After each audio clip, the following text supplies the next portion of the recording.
Australia.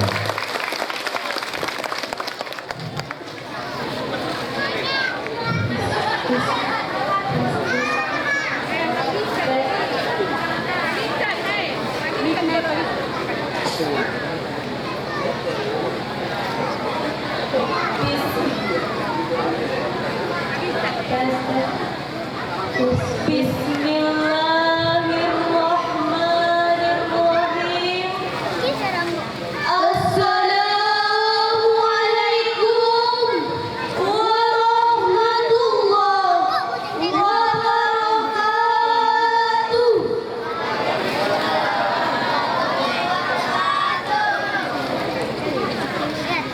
Alhamdulillahilladzi kana bi'ibadihi khabiran basiran.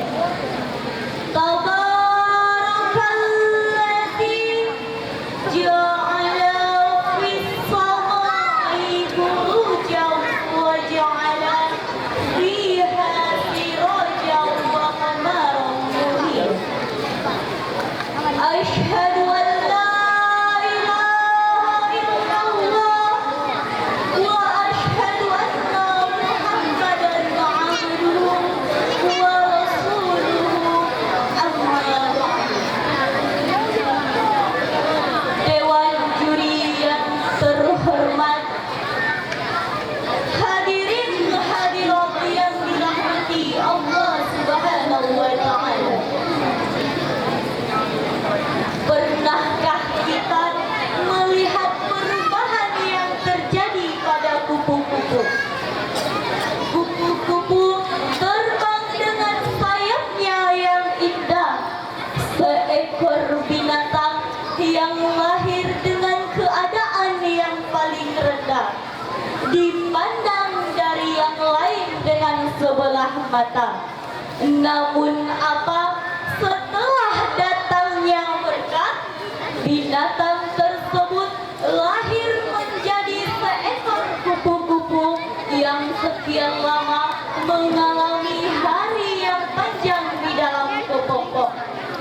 Dan pada saat itulah kebahagiaan pun memuncak. Kata kebahagiaan inilah yang nantinya membawa kita menuju kesejahteraan yang hakiki.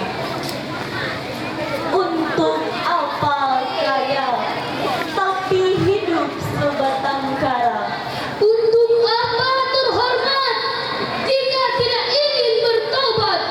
Dan untuk apa terpandang, tapi hidup sering meradang? Mending kita bahagia asalkan sejahtera. Sejahtera adalah harapan semua umat. Umat mana? Umat mana yang tidak menginginkan kesejahteraan?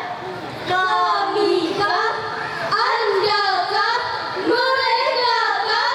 Kami yakin kita semua menginginkan kesejahteraan. Dewan juri yang arif dan bijaksana, hadirin yang dimuliakan Allah Subhanahu wa taala.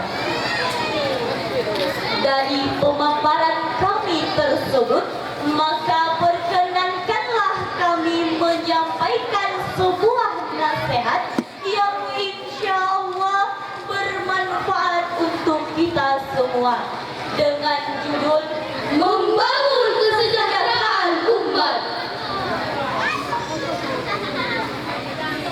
Ada sebuah kisah di dalam Al-Quran yang menceritakan bahwa Nabi Yusuf alaihi salam dilemparkan ke dalam sebuah sumur oleh saudara-saudaranya sendiri, disusul dengan pemenjaraannya oleh para penguasa Mesir.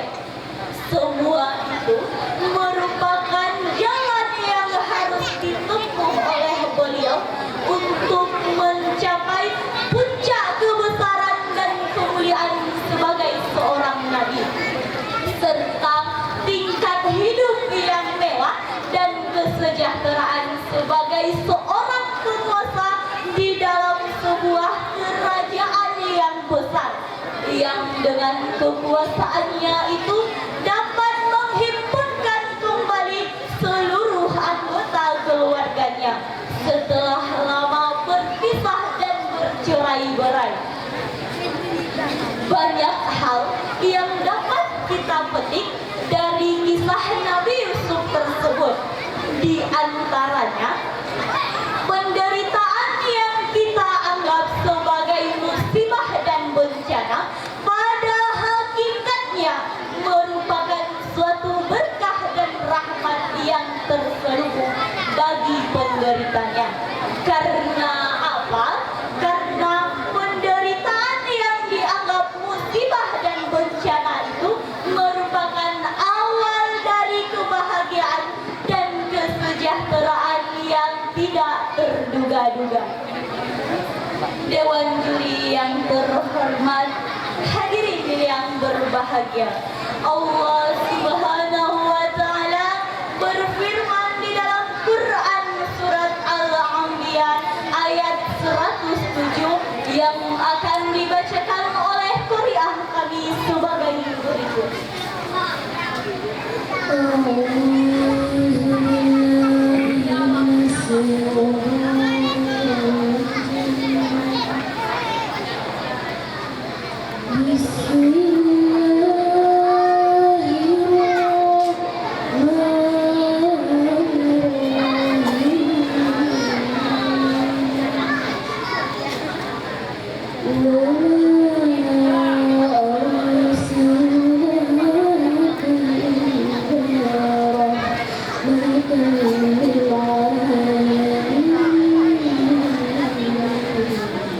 Aku berlindung kepada Allah dari godaan setan yang terkutuk dengan menyebut nama Allah yang Maha Pengasih lagi Maha Penyayang.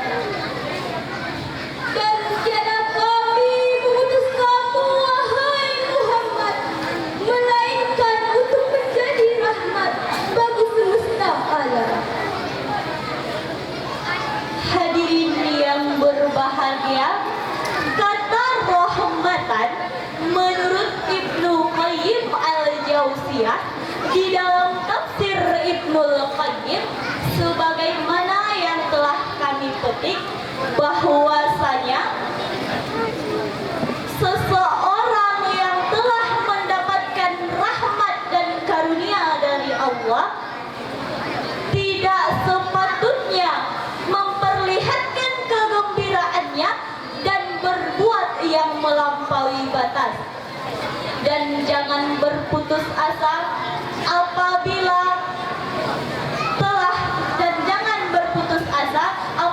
kesejahteraan belum menghampirinya.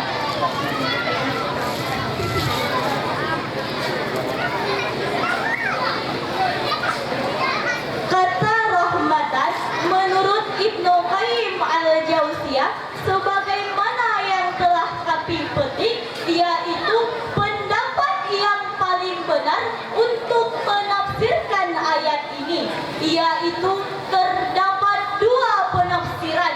Yang pertama, alam semesta mendapatkan manfaat dengan diutusnya Nabi Muhammad SAW. Yang kedua, orang-orang yang mengikuti beliau akan mendapatkan manfaat di dunia dan di akhirat. Maka secara langsung Islam hadir membawa kesejahteraan. Namun hanya orang-orang yang berimanlah yang mendapatkan manfaat di dunia dan di akhirat.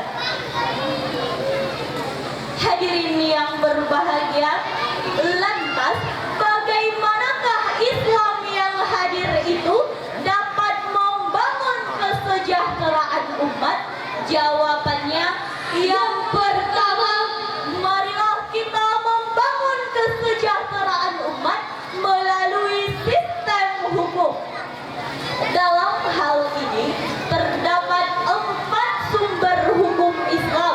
yaitu Al-Quran, Al-Hadis, Ijma, dan Qiyas.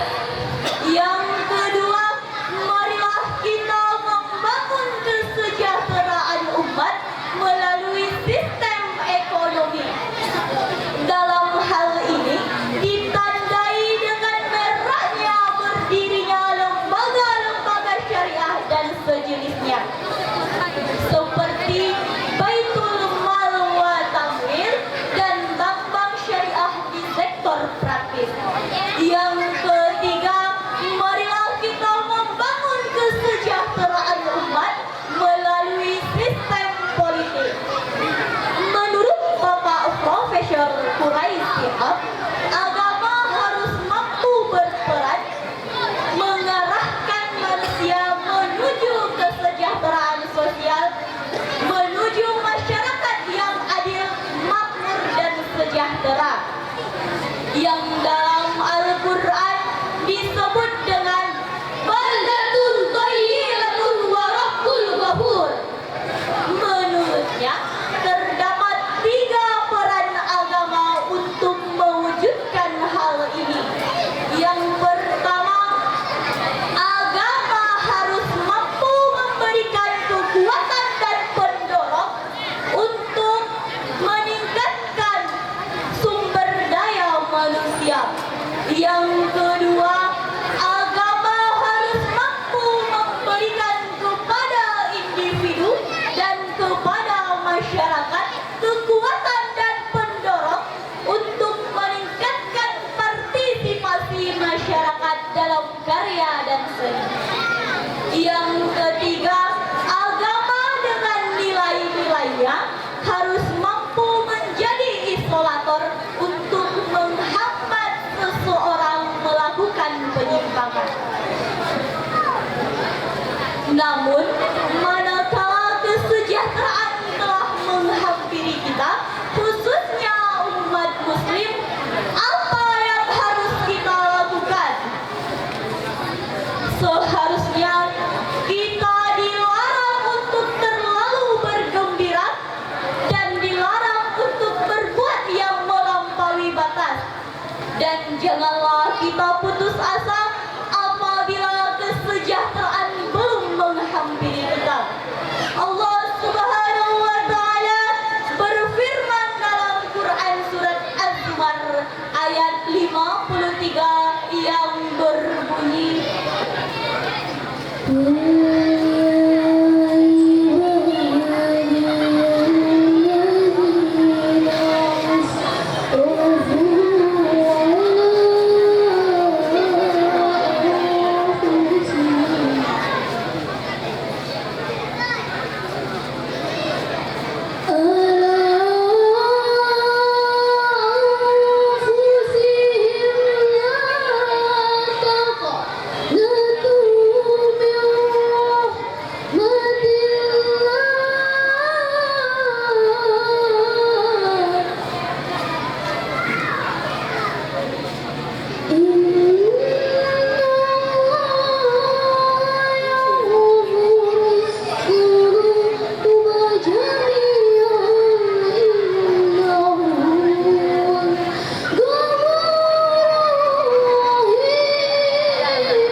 Dan manakala ketika hambanya telah melampaui batas, Allah Subhanahu wa Ta'ala telah tetap memberikan pengampunannya.